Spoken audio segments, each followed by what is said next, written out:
Hello all of you. Hello guys, आज से हम आपके लूसेंट के क्वेश्चन आंसर कर रहे हैं। ठीक है, हम आपको आज से क्वेश्चन आंसर करा रहे हैं। ये आपकी लूसेंट की बुक वस्तुनिष्ठ सामान्य ज्ञान की बुक है, जिसमें हम ऑब्जेक्टिव टाइप के क्वेश्चन आंसर करेंगे। इससे पहले हिस्ट्री वाला पोर्शन हमने थ्योरी पार्ट भी लूसेंट का कर लिया है। ठीक है, तो आपने अगर हिस्ट्री वाला थ्योरी वाला पार्ट नहीं देखा है तो आप उसे देख लीजिए। डिटेल वाली बुक आपको प्लेलिस्ट में मिल जाएगी। ठीक है, आज से हम इसके क्वेश्चन आंसर भी साथ साथ करने वाले हैं। तो ये भारतीय इतिहास में हड़प्पा सिंधु सभ्यता के बारे में आज हम पढ़ेंगे, जिसका टाइम पीरियड 2500 ईसा पूर्व से और 1750 ईसा पूर्व तक रहा है। ठीक है, तो इसका फर्स्ट क्वेश्चन आपसे पूछा गया है, हड़प्पा सभ्यता का सर्वाधिक मान्यता प्राप्त काल जो हड़प्पा सभ्यता थी, इसका सबसे ज्यादा मान्यता प्राप्त जो काल था वो कब से कब तक रहा है, ऊपर ही आपने देख लिया है। 2500 ईसा पूर्व से लेकर 1750 ईसा पूर्व तक रहा है इसका टाइम।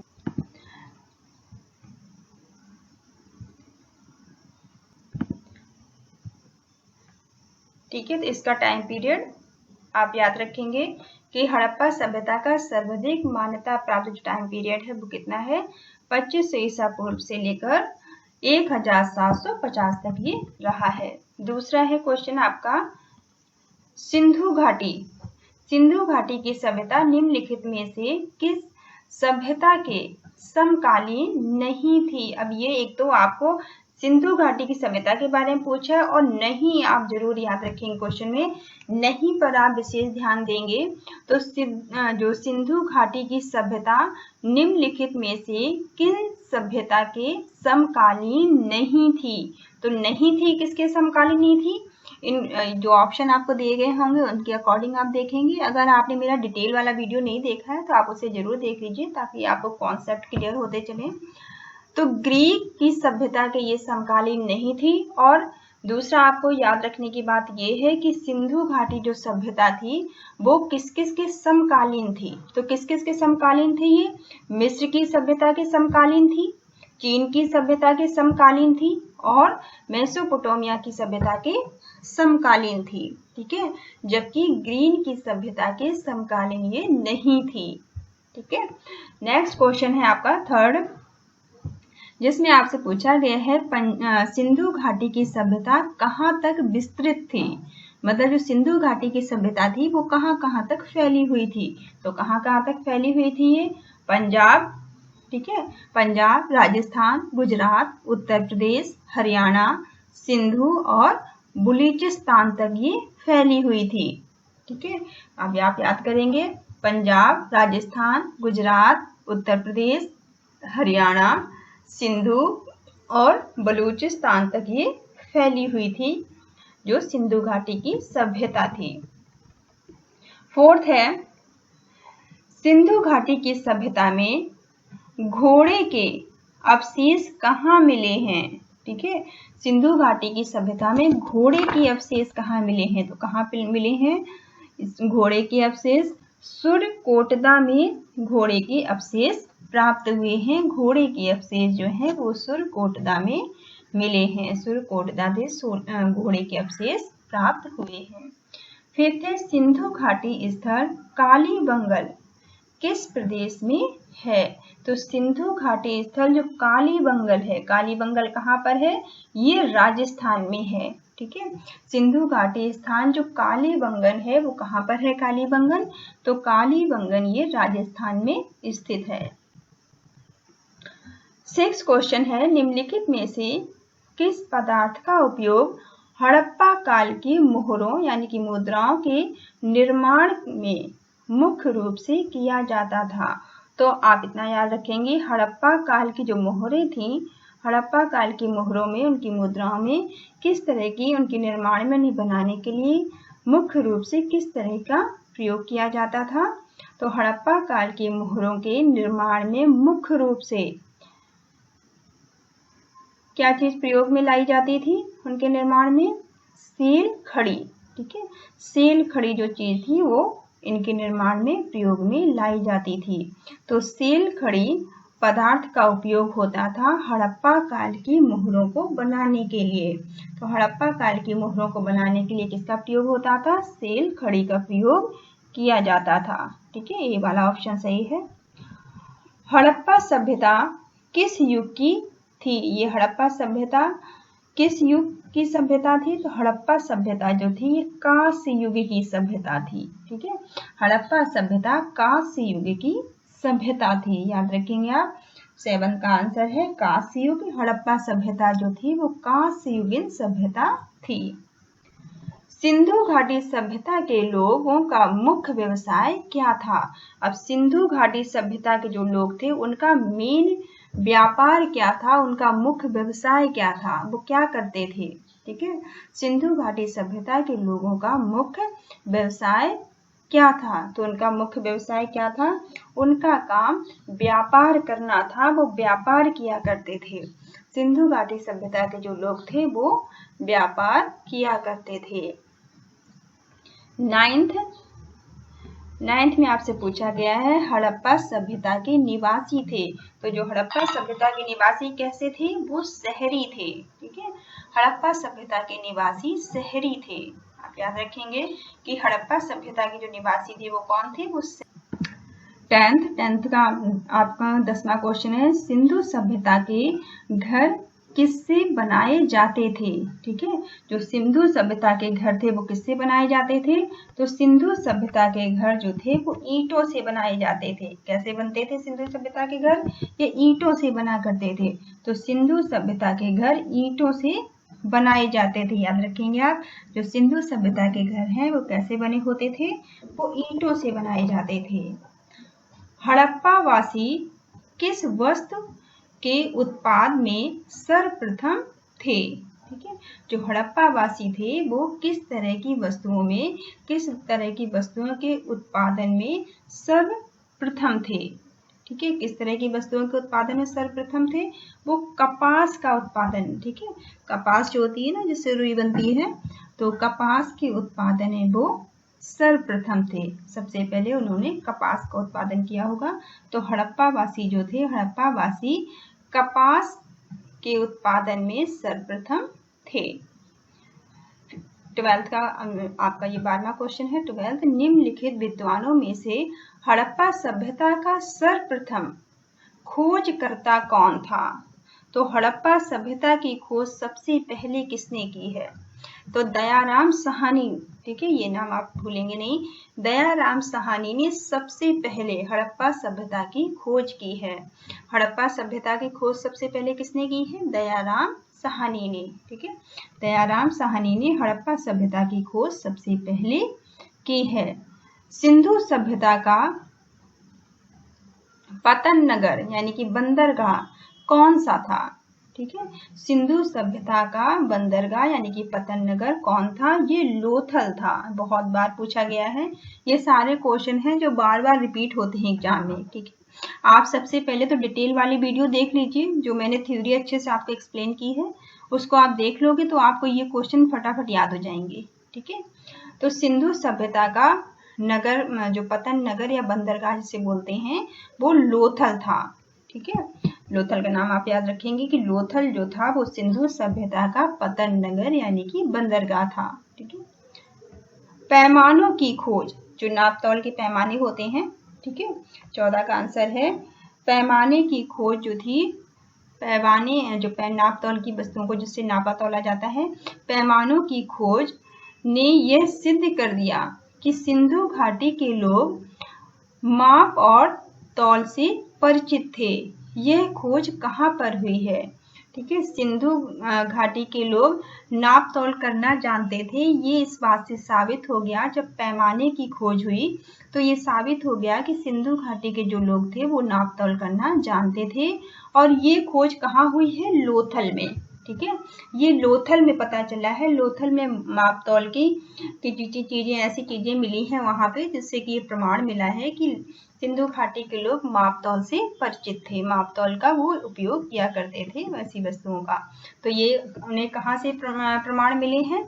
उन्हें ये प्रमाण लोथल से मिले हैं। ठीक है, 15, 15 क्वेश्चन नंबर 15 में हड़प्पा कालीन समाज किन वर्गों में विभाजित था? ठीक है, हड़प्पा कालीन जो समाज था वो कैसे किन वर्गों में विभाजित था? तो हड़प्पा कालीन समाज में विद्वान थे, योद्धा थे, व्यापारी थे और श्रमिक थे। ठीक है, विद्वान मतलब जो लोग पढ़े लिखे थे, ठीक है, जो लोग बहुत ज्यादा पढ़े लिखे ज्ञानी ध्यानी थे। योद्धा जो कि योद्धा थे, जो युद्ध किया करते थे। व्यापारी जो कि व्यवसाय करते थे। ठीक है, और श्रमिक जो कि मेहनत करके अपना जीवन यापन किया करते थे। तो इस बात का पता चला है जो हड़प्पा कालीन सभ्यता में जो लोगों का वर्गीकरण था, जो लोग विभाजित थे, वो उनमें विद्वान थे, योद्धा थे, व्यापारी थे और श्रमिक थे। तो इस तरह से आप याद रखेंगे। क्वेश्चन नंबर 16, सिंधु सभ्यता का सर्वाधिक उपयोगी नाम क्या है? ठीक है, सिंधु सभ्यता का सबसे ज्यादा उपयोगी नाम क्या है? तो सिंधु सभ्यता का सबसे ज्यादा उपयोगी नाम है हड़प्पा सभ्यता। ठीक है, सिंधु सभ्यता का सबसे ज्यादा उपयोगी नाम क्या है? हड़प्पा सभ्यता। ठीक है, सिंधु सभ्यता का सबसे ज्यादा जो उपयोगी नाम है वो है हड़प्पा सभ्यता। 17, निम्नलिखित में से कौन सा या कौन से ऐसे लक्षण हैं जो कि सिंधु सभ्यता के लोगों का सही चित्रण करते हैं? ठीक है, ऐसे कौन से कारण हैं, ऐसे कौन से लक्षण हैं जो सिंधु सभ्यता के लोगों का सही चित्रण करते हैं? तो वो कौन से ऐसे कारण हैं? वो जो सिंधु सभ्यता के लोग थे वो देवियों और देवताओं दोनों की पूजा किया करते थे। ठीक है, सिंधु सभ्यता के लोग देवी और देवताओं दोनों की पूजा किया करते थे। याद रखेंगे आप, जो सिंधु सभ्यता के लोग थे वो देवी और देवताओं दोनों की पूजा किया करते थे। क्वेश्चन नंबर 18, हड़प्पा सभ्यता की खोज किस वर्ष हुई थी? ठीक है, हड़प्पा सभ्यता की खोज किस वर्ष की गई थी? तो हड़प्पा सभ्यता की खोज 1921 में की गई थी। ठीक है, हड़प्पा सभ्यता की खोज 1921 में की गई थी। क्वेश्चन नंबर 19, हड़प्पा सभ्यता के बारे में कौन सी उक्ति सही है? हड़प्पा सभ्यता के बारे में कौन सी बात सही है? तो जो हड़प्पा सभ्यता थी, क्वेश्चन नंबर 19 है आपका, जो हड़प्पा सभ्यता के बारे में कौन सी युक्ति सही है? 19 क्वेश्चन में आपसे पूछा गया है कि हड़प्पा सभ्यता के बारे में कौन सी बात सही है जो यहाँ दी गई है। तो हड़प्पा सभ्यता के जो लोग थे वो पशुपति का सम्मान करते थे। उन्होंने पशुपति का सम्मान करना शुरू कर दिया था। ये नाम आप याद रखेंगे कि हड़प्पा सभ्यता के जो लोग थे वो पशुपति का सम्मान करते थे, या हड़प्पा सभ्यता के लोगों ने पशुपति का सम्मान करना आरंभ कर दिया था, शुरू कर दिया था। क्वेश्चन नंबर 20 है, हड़प्पा के लोगों की सामाजिक पद्धति डैश थी। हड़प्पा के लोगों की सामाजिक पद्धति क्या थी? तो उनकी जो सामाजिक पद्धति थी वो थी उचित समतावादी। ठीक है, हड़प्पा के लोगों की जो सामाजिक पद्धति थी वो क्या थी? उचित समतावादी। ठीक है, उचित समतावादी हड़प्पा के लोगों की सामाजिक पद्धति थी। ठीक है, उचित समतावादी हड़प्पा के लोगों की सामाजिक पद्धति थी। क्वेश्चन नंबर 21, सिंधु का नखलिस्तान। ठीक है, सिंधु का नखलिस्तान या बाग हड़प्पा सभ्यता के किस मरुस्थल को कहा जाता है? ठीक है, तो हड़प्पा सभ्यता के किस मरुस्थल को सिंधु का नखलिस्तान या फिर बाग कहा जाता है? तो किसे कहा जाता है? मोहनजोदड़ो को। ठीक है, मोहनजोदड़ो को जो है वो सिंधु सभ्यता का नखलिस्तान या बाग कहा जाता है। ठीक है, मोहनजोदड़ो एक जो मोहनजोदड़ो है उसे वो एक तरह का पुरास्थल है। ठीक है, और मोहनजोदड़ो जो पुरास्थल है उसे सिंधु सभ्यता का नखलिस्तान या बाग कहा जाता है। क्वेश्चन नंबर 22, हड़प्पा सभ्यता के संपूर्ण क्षेत्र का आकार किस प्रकार का था? ठीक है। तो हड़प्पा सभ्यता के क्षेत्र का पूरा आकार कैसा था, वो किस तरह से बना था, तो उसका आकार त्रिभुजाकार था। कैसा आकार था सिंधु सभ्यता के क्षेत्र का, पूरा आकार कैसा था, किस तरह का वो क्षेत्र था, उसका बना हुआ कैसा था, वो त्रिभुजाकार था। ठीक है, त्रिभुजाकार उसका आकार था। अब यहाँ पे सूची 1 और सूची 2 दी गई है। पहले में आपको स्थल दिए गए हैं, दूसरे में नदियां दी गई हैं। ठीक है, इनको आपको मिलान करना है। तो ये आपका हड़प्पा जो स्थल था, इसकी नदी रावी थी। ठीक है, हड़प्पा स्थल की नदी जो थी वो रावी थी। मोहनजोदड़ो में जो नदी थी वो सिंधु नदी थी। ठीक है, मोहनजोदड़ो में सिंधु नदी थी। लोथल में भोगवा नदी थी। ठीक है, लोथल में कौन सी नदी थी, भोगवा नदी थी। कालीबंगा में कौन सी नदी थी, ये घाघरा नदी थी। ठीक है, कालीबंगा में घाघरा नदी थी। लोथल में भोगवा नदी है और मोहनजोदड़ो में सिंधु नदी है। हड़प्पा में रावी नदी है। इनका संबंध, ये जो स्थान है, इन स्थानों का संबंध इन नदियों से है। ठीक है, इस तरह से क्वेश्चन आता है एग्जाम में। क्वेश्चन नंबर 24, हड़प्पा सभ्यता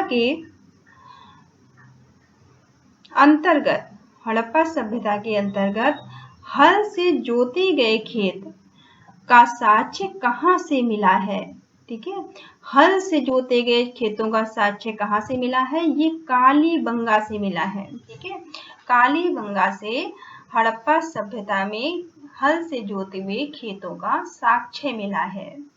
तो हड़प्पा सभ्यता के अंतर्गत हल से जोते गए खेतों का साक्ष्य कहाँ से मिला है, कालीबंगा से मिला है। ठीक है, ये कालीबंगा आप याद रखेंगे। कालीबंगा से ये पता चला है कि हड़प्पा सभ्यता थी, वहाँ खेतों को हल से जोता जाता था। ठीक है, हल का प्रयोग खेतों में किया जाता था। क्वेश्चन नंबर 25, सिंधु सभ्यता की ईंटों का अलंकरण किस स्थान से मिला है। ठीक है, सिंधु सभ्यता जो थी, यहाँ पर ईंटों का अलंकरण, ठीक है, ईंटों का अलंकरण कहाँ से मिला है, तो ईंटों का अलंकरण कालीबंगा से मिला है। सिंधु सभ्यता में ईंटों का अलंकरण कालीबंगा से प्राप्त हुआ है। ठीक है, क्वेश्चन नंबर 26 में मोहनजोदड़ो कहाँ स्थित है। मोहनजोदड़ो कहाँ पर है, तो मोहनजोदड़ो सिंधु में है।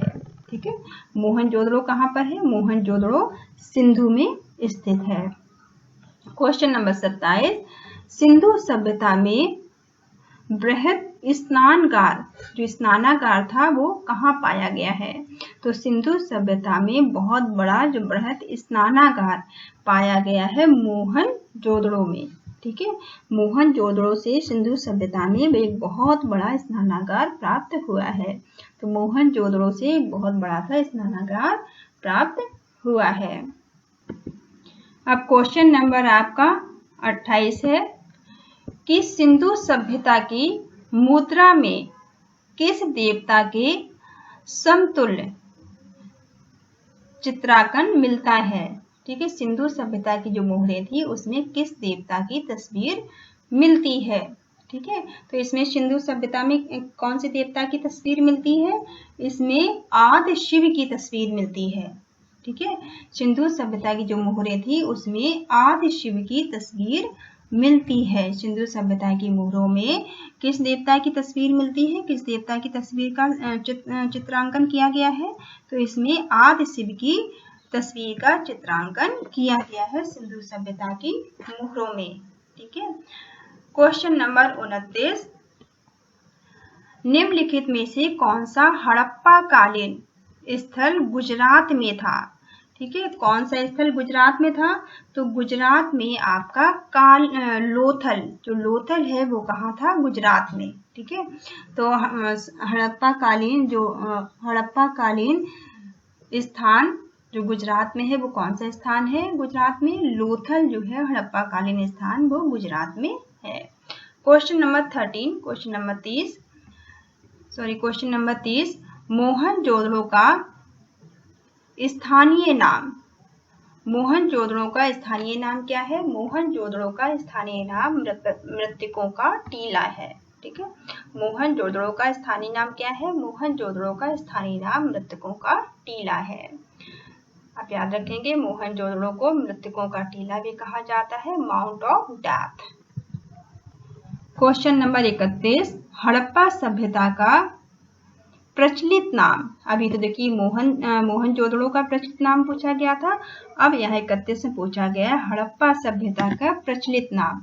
तो हड़प्पा सभ्यता का प्रचलित नाम क्या है? सिंधु घाटी सभ्यता। क्या है? सिंधु घाटी सभ्यता। हड़प्पा सभ्यता का प्रचलित नाम है सिंधु घाटी सभ्यता। ठीक है। क्वेश्चन नंबर 32, सैंध स्थलों के उत्खनन से प्राप्त मोहरों पर निम्नलिखित में से किस पशु का सर्वाधिक उत्कीर्णन हुआ है? जो सैंध स्थलों के उत्खनन, जब सैंध सभ्यता के जो जगह हैं, जो स्थान है, वहाँ की जब खोज की गई है, तो जो मोहरें प्राप्त हुई हैं, उन मोहरों पर किस पशु की तस्वीर बनी हुई है? तो किस पशु का सबसे ज्यादा उत्कीर्ण है? उस पे सबसे ज्यादा बैल की तस्वीर मिली है। ठीक है। वहाँ की मोहरों पर सबसे ज्यादा किसकी तस्वीर प्राप्त हुई है? सबसे ज्यादा बैल की तस्वीर प्राप्त हुई है। ठीक है।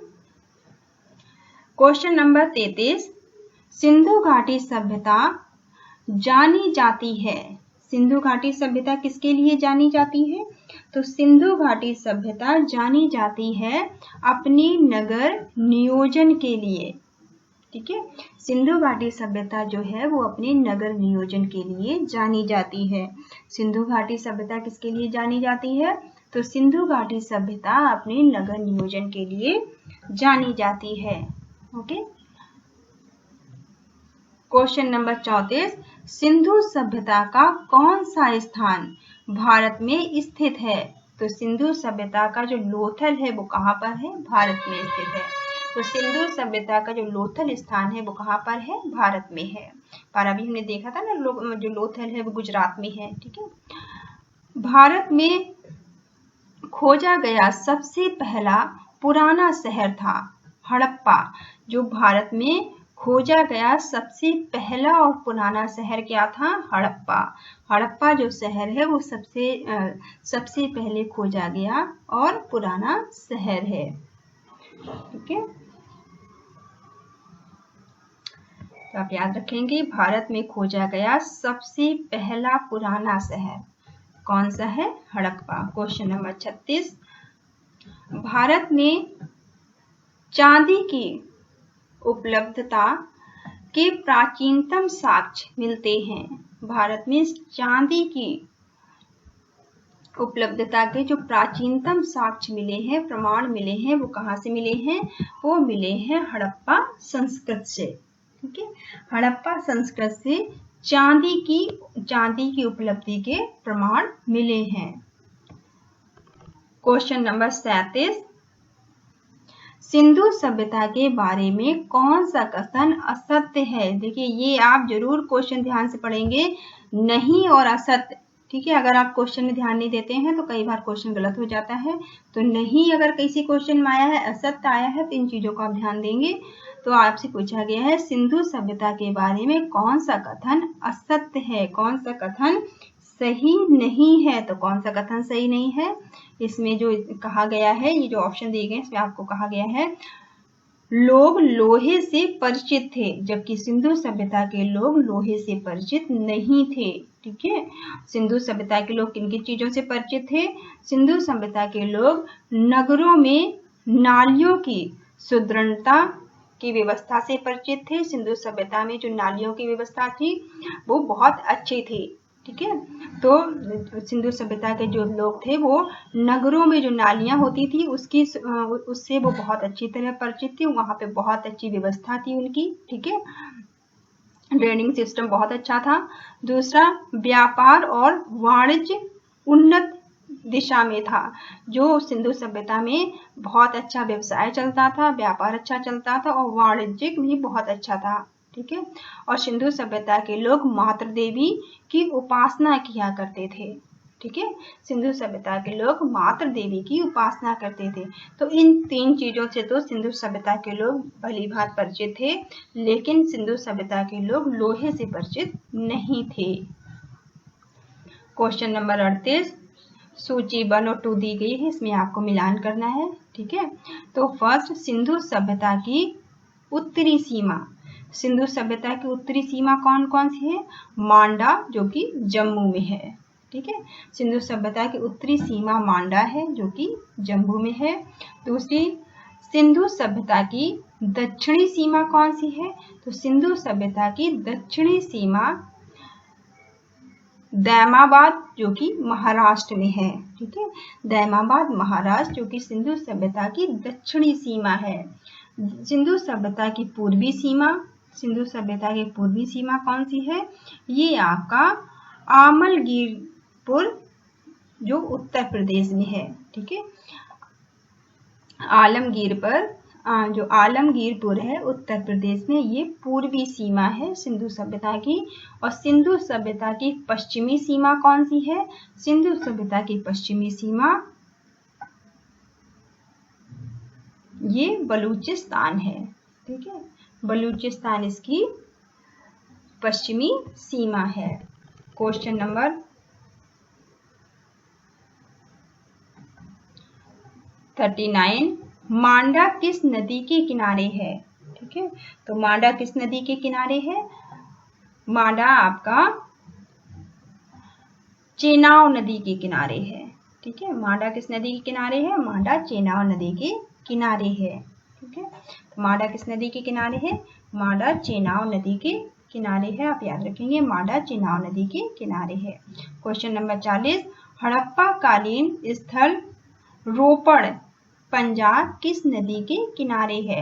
ये सतलज नदी के किनारे है। जो हड़प्पा कालीन स्थल पंजाब रोपड़ है, ठीक है, रोपड़ जो पंजाब में है, ये कहाँ पर है? ये सतलज नदी के किनारे है। आपने वैसे सुना होगा जो सतलज नदी है पंजाब में है, ठीक है। हड़प्पा के में एक उन्नत जल प्रबंधन प्रणाली का पता चलता है। जो हड़प्पा में एक उन्नत जल प्रबंधन प्रणाली का पता कहाँ से चला है? ये धौलावीरा से चला है, ठीक है, धौलावीरा से इसका पता चला है। तो हड़प्पा में एक उन्नत जल प्रबंधन प्रणाली का पता धौलावीरा से चला है। कहाँ से चला है? धौलावीरा से, ठीक है। धौलावीरा से हड़प्पा में एक उन्नत जल प्रबंधन प्रणाली का पता चला है। क्वेश्चन नंबर 42, हड़प्पा के मिट्टी के बर्तनों पर सामान्यतः किस रंग का उपयोग किया गया था? तो हड़प्पा के में जो मिट्टी के बर्तन थे, इनमें लाल रंग का प्रयोग किया गया था, ठीक है। हड़प्पा में जो मिट्टी के बर्तन थे, उनको डेकोरेट करने के लिए लाल रंग का उपयोग किया गया था। सिंधु सभ्यता, क्वेश्चन नंबर 43, सिंधु सभ्यता निम्नलिखित में से किस युग में पड़ता है? ठीक है, सिंधु सभ्यता निम्नलिखित में से किस युग में पड़ती है? तो सिंधु सभ्यता जो है वो आदि ऐतिहासिक युग की सभ्यता है। सिंधु सभ्यता किस युग की सभ्यता है? सिंधु सभ्यता आदि ऐतिहासिक काल की सभ्यता है, ठीक है। क्वेश्चन नंबर 44, सिंधु घाटी सभ्यता की विकसित अवस्था, जो सिंधु घाटी सभ्यता की विकसित अवस्था थी, विकासशील अवस्था थी, निम्नलिखित में से किस स्थान से घरों में कुओं के अवशेष मिले हैं? ठीक है, सिंधु घाटी सभ्यता की विकसित अवस्था से कौन सा ऐसा स्थान है जहाँ के घरों से कुओं के अवशेष मिले हैं? ये पता चलता है कि सिंधु घाटी में कुएं भी हुआ करते थे। तो ये कहाँ से पता चला है कि सिंधु घाटी सभ्यता में कुएं हुआ करते थे? तो ये मोहनजोदड़ो से पता चला है कि यहाँ पर मोहनजोदड़ो में कुओं के अवशेष मिले हैं, जिससे पता चला है कि सिंधु घाटी सभ्यता में कुएं भी हुआ करते थे। क्वेश्चन नंबर 45, सिंधु घाटी सभ्यता को खोज निकालने में जिन दो भारतीयों का नाम है, कौन से दो भारतीय जिनका जुड़वा नाम है सिंधु घाटी सभ्यता को खोजने में? तो हमने एक का तो पहले भी हम देख चुके हैं। तो सिंधु घाटी सभ्यता को खोजने में पहला नाम तो दयाराम साहनी का है, जो बहुत इंपॉर्टेंट है। दूसरा है राखल दास बनर्जी। ठीक है, राखल दास बनर्जी और दयाराम साहनी ने सिंधु घाटी सभ्यता को खोजा है। तो सिंधु घाटी सभ्यता को किन दो लोगों ने खोजा है? सिंधु घाटी सभ्यता को दयाराम साहनी और राखल दास बनर्जी ने खोजा है। ठीक है। क्वेश्चन नंबर 46, रंगपुर जहां हड़प्पा की समकालीन सभ्यता थी। ठीक है, रंगपुर जहां है, रंगपुर में जहां पे की हड़प्पा कालीन समकालीन सभ्यता थी वो कहां पर है? सौराष्ट्र में है। ठीक है, रंगपुर जहां हड़प्पा की समकालीन सभ्यता थी वो कहां पर है? वो सौराष्ट्र में है। ठीक है। क्वेश्चन नंबर 47, हड़प्पा एवं मोहनजोदड़ो की पुरातात्विक खुदाई के प्रभारी थे। जो पुरातात्विक खुदाई थी इसके प्रभारी कौन थे? हड़प्पा और मोहनजोदड़ो की। तो ये सर जॉन मार्शल थे। ठीक है, जो सर जॉन मार्शल थे ये हड़प्पा एवं मोहनजोदड़ो की पुरातात्विक खुदाई के प्रभारी थे। कौन थे? Sir John Marshall. Question number 48, निम्नलिखित में से किस पशु की आकृति जो मोहर पर मिली है? मोहर पर कौन सी पशु की आकृति मिली है जिससे ज्ञात होता है कि सिंधु घाटी एवं मेसोपोटामिया की सभ्यता के मध्य व्यापारिक संबंध थे? ठीक है, किस जानवर की, किस पशु की तस्वीर मिली है वहां की मोहरों पर जिससे ये पता चलता है कि सिंधु घाटी और मेसोपोटामिया के बीच में व्यापारिक संबंध थे? तो किस तस्वीर से पता चलता है? बैल की तस्वीर से। उनकी मोहरों पर बैल की तस्वीर मिली है। ठीक है, बैल की तस्वीर मिली है जिससे ये पता चलता है कि सिंधु घाटी एवं मेसोपोटामिया की सभ्यता के मध्य व्यापारिक संबंध थे।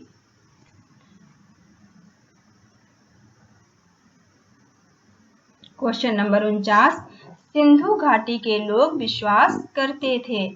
सिंधु घाटी के लोग किस पर विश्वास करते थे? वो मातृ शक्ति पर विश्वास करते थे। ठीक है, जो सिंधु घाटी के लोग थे वो मातृ शक्ति पर विश्वास किया करते थे।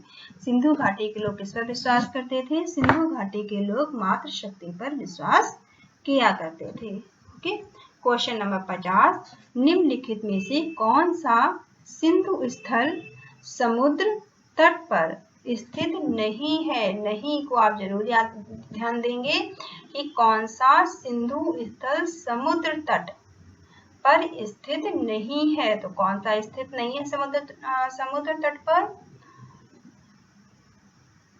कोट दीजी। ठीक है, कोट दीजी जो है वो समुद्र स्थल पर स्थित नहीं है। और समुद्र स्थल पर कौन कौन स्थित है उनको भी देख लेते हैं। सुरकोटदा जो है, सुरकोटदा समुद्र स्थल पर है, सिंधु स्थल है। लोथल भी समुद्र स्थल पर है और सिंधु स्थल समुद्र तट पर बालाकोट भी है। ठीक है, बालाकोट, लोथल और सुरकोटदा जो है सिंधु स्थल समुद्र तट पर है, जबकि कोट दीजी समुद्र तट पर नहीं है। ये बात आप याद रखेंगे। क्वेश्चन नंबर 51, निम्नलिखित में से कौन मोहनजोदड़ो की सबसे बड़ी इमारत मानी जाती है? तो मोहनजोदड़ो की सबसे बड़ी इमारत कौन मानी जाती है? मोहनजोदड़ो की सबसे बड़ी इमारत विशाल स्नानागार माना जाता है। ठीक है, जो विशाल स्नानागार है वो मोहनजोदड़ो की सबसे बड़ी इमारत है। तो मोहनजोदड़ो की सबसे बड़ी इमारत जो है विशाल स्नानागार को माना जाता है। विशाल स्नानागार मोहनजोदड़ो की सबसे बड़ी इमारत है। ओके। क्वेश्चन नंबर 52, हड़प्पा कालीन लोगों ने नगरों में घरों के विन्यास के लिए कौन सी पद्धति अपनाई थी? ठीक है, तो हड़प्पा कालीन लोगों ने नगरों में घरों के विन्यास के लिए कौन सी पद्धति को अपनाया था? उन्होंने ग्रिड पद्धति को अपनाया था। ठीक है, कौन सी पद्धति को उन्होंने अपनाया था? ग्रिड पद्धति को। तो हड़प्पाकालीन लोगों ने नगरों में घरों के विन्यास के लिए ग्रिड पद्धति को अपनाया था। क्वेश्चन नंबर 53, जहाँ पे प्राचीन स्थल, यहाँ पे प्राचीन स्थल दिए गए हैं और इधर उनके अवशेष दिए गए हैं। ठीक है, पुरातात्विक अवशेष दिए गए हैं, इनको आपको मिलाना है। जैसे लोथल का पुरातात्विक अवशेष क्या है? तो ये लोथल में गोदीवाड़ा। ठीक है, लोथल का जो पुरातात्विक अवशेष है वो क्या है? लोथीवाड़ा है। ठीक है, तो अब लोथीवाड़ा को मैच करेंगे। ऐसे कालीबंगन का क्या है? जुता हुआ खेत। कालीबंगन से जुते हुए खेत के प्रमाण मिले हैं। कालीबंगन से पता चला है जुते हुए खेतों के प्रमाण मिले हैं। धौलावीरा से क्या पता चला है? धौलावीरा से हड़प्पाई लिपि के बड़े आकार के 10 चिन्हों वाला एक विशाल लेख मिला है। धौलावीरा से क्या प्रमाण मिले हैं? धौलावीरा अवशेष मिले हैं हड़प्पाई लिपि के। ठीक है, लिपि के बड़े आकार के 10 चिन्हों वाला एक विशाल अभिलेख मिला है। बनवाली से क्या अवशेष मिले हैं? बनवाली से अवशेष मिले हैं पकी मिट्टी की बनी हुई हल की प्रतिकृति। ठीक है, पकी हुई मिट्टी से हल के प्रमाण मिले हैं। कहाँ से? बनवाली से। ठीक है, तो इस तरह से आप इनको मैच करेंगे।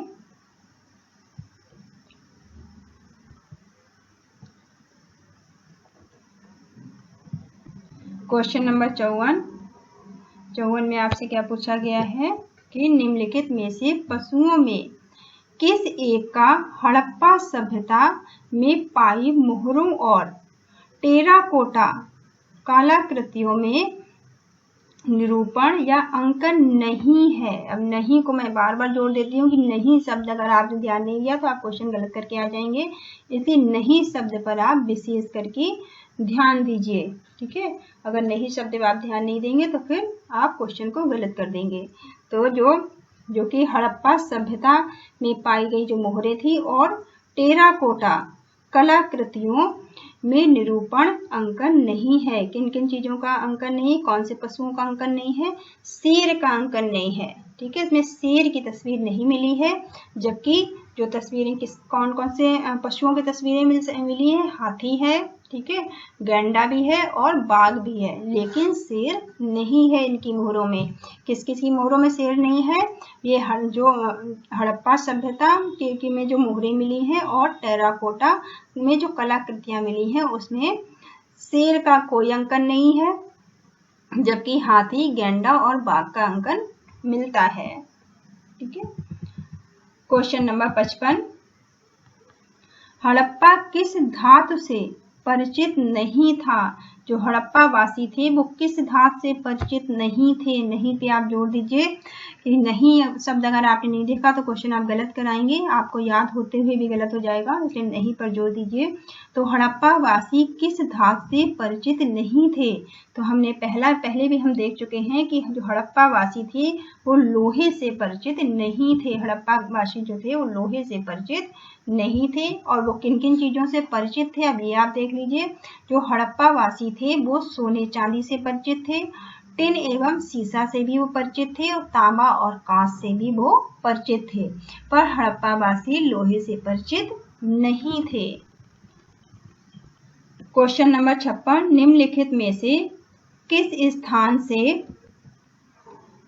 युगल, सावधान या द्वेषव संस्कार का प्रमाण जो प्रमाण है वहां से मिलता है?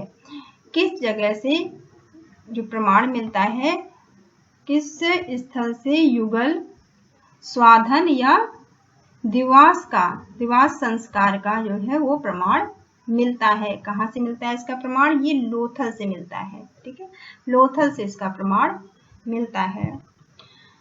कपास का उत्पादन सर्वप्रथम सिंधु क्षेत्र में हुआ। जो कपास का उत्पादन था वो सबसे पहले सिंधु में हुआ।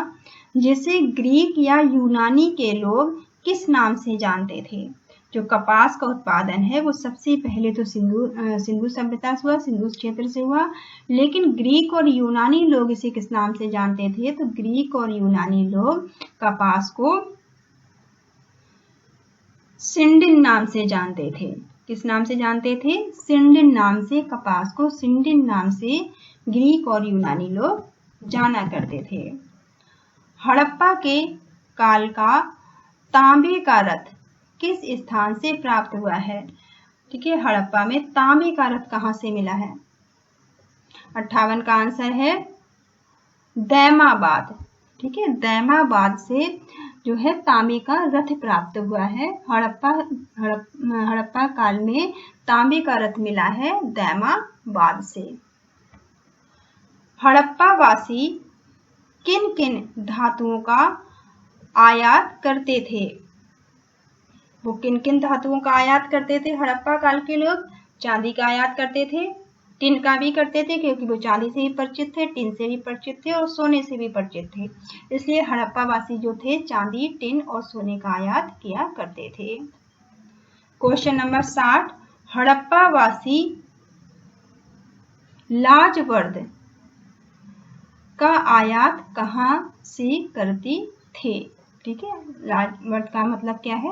भवन निर्माण की जो सामग्री होती थी, भवन निर्माण की जो सामग्री होती थी, तो हड़प्पा वासी लाजवर्द का आयात कहाँ से करते थे?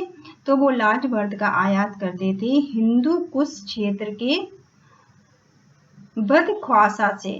ठीक है,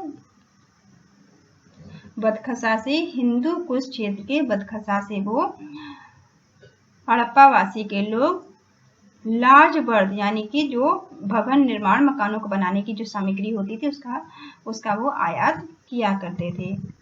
क्वेश्चन नंबर 61, क्वेश्चन नंबर 61 में आपको बताया गया है अफगानिस्तान किस सिंधु सभ्यता से संबंधित है? जो तो अफगानिस्तान है वो किस सिंधु सभ्यता से संबंधित है? अफगानिस्तान मुंडीगाक सभ्यता से संबंधित है और सुरतोगोई और मुंडीगाक से संबंधित है अफगानिस्तान। क्वेश्चन नंबर 62, कौन कौन से नगर सिंधु सभ्यता के बंदरगाह नगर थे? तो सिंधु सभ्यता के बंदरगाह नगर कौन कौन से थे? लोथल, ठीक है, सभी है इसमें, लोथल है,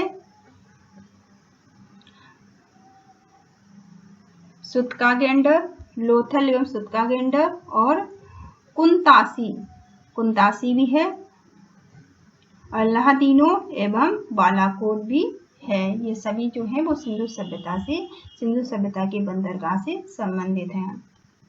क्वेश्चन नंबर 63 में बताया गया है मोहनजोदड़ो से प्राप्त पशुपत यानी कि शिव या आदि शिव मोहर में किन किन जानवरों का अंकन है? मोहनजोदड़ो से जो पशुपत शिव की या आदि शिव की जो मोहरें मिली हैं उसमें किन किन जानवरों का अंकन है? तो इन मोहरों में बाघ का भी अंकन है, हाथी का भी है, गैंडा का भी है, भैंसा का भी है और हिरण का भी। ये सारे जानवरों का अंकन मिलता है। बाघ, हाथी, गैंडा, भैंसा और हिरण का अंकन मिलता है। क्वेश्चन नंबर 64, हड़प्पा कालीन स्थल में नृत्य मुद्रा वाली स्त्री की कांस्य मूर्ति प्राप्त हुई है। ठीक है, नृत्य करती हुई, नाचती हुई एक स्त्री की कांस्य मूर्ति मिली है। वो कहाँ से मिली है? मोहनजोदड़ो से मिली है। ठीक है, हड़प्पा कालीन स्थल में नृत्य मुद्रा वाली स्त्री की कांस्य मूर्ति मिली है, वो मोहनजोदड़ो से प्राप्त हुई है। क्वेश्चन नंबर 35, किस हड़प्पा कालीन स्थल से पुजारी की प्रस्तल मूर्ति प्राप्त हुई है? पुजारी की जो प्रस्तल मूर्ति है वो कहाँ से मिली है? वो हड़प्पा से प्राप्त हुई है। ठीक है, हड़प्पा से पुजारी की प्रस्तल मूर्ति प्राप्त हुई है। क्वेश्चन नंबर 66, किस सिंधु कालीन स्थल से एक ईंट पर बिल्ली का पीछा करते हुए कुत्ते के पंजों का निशान मिला है? ठीक है। एक ईंट पर बिल्ली का पीछा करते हुए कुत्ते के पंजे का निशान मिला है। कहाँ से मिला है? चनहूदड़ों से मिला है ये, ठीक है। चनहूदड़ों से एक ऐसा निशान मिला है जिसमें कि एक ईंट पर ऐसा चिन्ह मिला है जो कि बिल्ली का पीछा करते हुए कुत्ते को दिखाया गया है। तो ये जो ये निशान मिला है वो चनहूदड़ों से मिला है। क्वेश्चन नंबर 67 में बताया गया है आपको, हड़प्पा कालीन स्थल से प्राप्त जार पर चोंच में मछली दबाए चिड़िया एवं पेड़ के नीचे खड़ी लोमड़ी का चित्रण मिलता है, जो पंचतंत्र के लोमड़ी की कहानी के दृश्य है। ठीक है, इसमें क्या बताया गया? जो हड़प्पा कालीन स्थल है इसमें इससे प्राप्त हुआ है जार पर चोंच पर मछली दबाए चिड़िया एवं पेड़ के नीचे खड़ी लोमड़ी का चित्रण मिलता है, जो कि कहानी एक पंचतंत्र की भी कहानी है। ये कहाँ से मिली है? लोथल से। ये साक्ष्य लोथल से प्राप्त हुए हैं। ठीक है, ये साक्ष्य कहाँ से मिले हैं? लोथल से। बस थोड़ा सा और है, आप देख लीजिए, ये वीडियो काफी बड़ा हो चुका है। 68 में आपसे पूछा गया है, स्वतंत्रोत्तर भारत में सबसे अधिक संख्या हड़प्पा युगीन स्थलों की खोज किस प्रांत में हुई है? स्वतंत्रता के बाद जो भारत में सबसे ज्यादा हड़प्पा युगीन स्थानों की खोज हुई है वो कहाँ पर हुई है? गुजरात में हुई है। ठीक है, गुजरात में सबसे ज्यादा हड़प्पा युगीन स्थल खोजे गए हैं। आप सिंपल से याद रखिए कि जो हड़प्पा काल के जो स्थान है वो सबसे ज्यादा कहाँ खोजे गए हैं? गुजरात में खोजे गए हैं। सबसे ज्यादा गुजरात में प्राप्त हुए हैं। निम्नलिखित में से कौन सी फसल हड़प्पा कालीन लोगों की मुख्य फसल नहीं थी? मुख्य खाद्यान्न नहीं था। कौन सी ऐसी फसल थी जो मुख्य नहीं थी हड़प्पा काल के लोगों के लिए? ठीक है, तो हड़प्पा काल के लोगों के लिए मुख्य फसल कौन सी नहीं थी? तो इनके लिए चावल मुख्य फसल नहीं थी। ठीक है, तो चावल इनके लिए मुख्य फसल नहीं थी। इनकी मुख्य फसल जौ थी। हड़प्पा काल के लोगों के लिए जौ थी, दाल और गेहूं इनकी मुख्य फसल थी, जबकि चावल नहीं थे। क्वेश्चन नंबर 70 में क्या आपसे पूछा कि यहाँ आपको कथन दिए गए हैं जो आपको बताना है कि हड़प्पा एवं मोहनजोदड़ो अब विलुप्त हो गए हैं। ठीक है, और आर में बताया गया है वे उत्खनन के दौरान प्रकट हुए हैं। अब इनमें से क्या सही है? ए और आर दोनों सही हैं तथा आर ए का सही स्पष्टीकरण करता है। आर जो है वो ए का सही स्पष्टीकरण करता है, ये सही है आपका।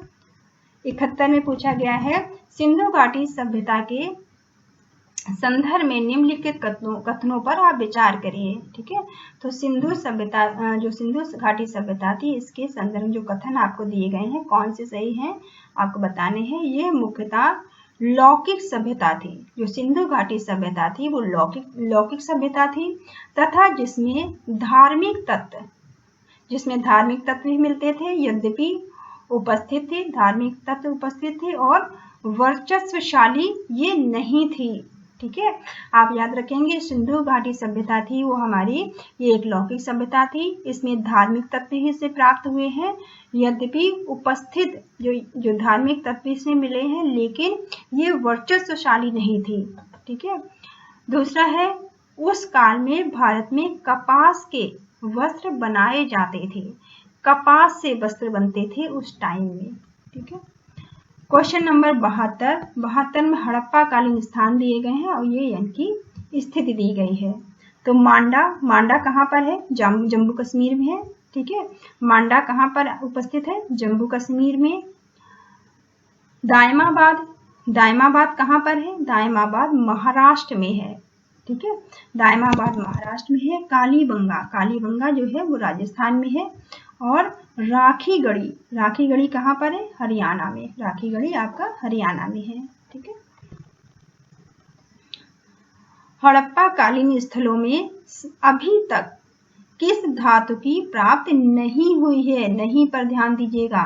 हड़प्पा कालीन जो सभ्यता थी, हड़प्पा कालीन जो स्थान थे, वहां से कौन सी ऐसी चीजें जिसके प्रमाण नहीं मिले हैं? तो हम बार बार पढ़ते आए हैं कि लोहे के प्रमाण नहीं मिले हैं। ठीक है, हड़प्पा कालीन से, जो हड़प्पा कालीन संस्कृति, इससे हमें किसके चीजों का, ठीक है, तो इसमें हड़प्पा कालीन स्थलों में हमें क्या क्या चीजें मिली हैं? तांबा, स्वर्ण और चांदी मिली है, पर लोहे से ये लोग परिचित नहीं थे और लोहे के कोई भी प्रमाण नहीं मिले हैं।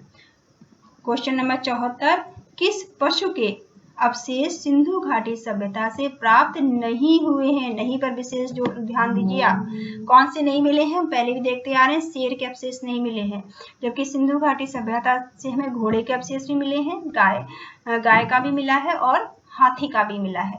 ठीक है, क्वेश्चन नंबर 75 एवं लास्ट है ये, चनहूदड़ों के उत्खनन का निर्देशन किया था। चनहूदड़ों के उत्खनन का निर्देशन किसने किया है? ये J.H. मैके ने किया है। ठीक है, J.H. मैके ने चनहूदड़ों के उत्खनन का निर्देशन किया है।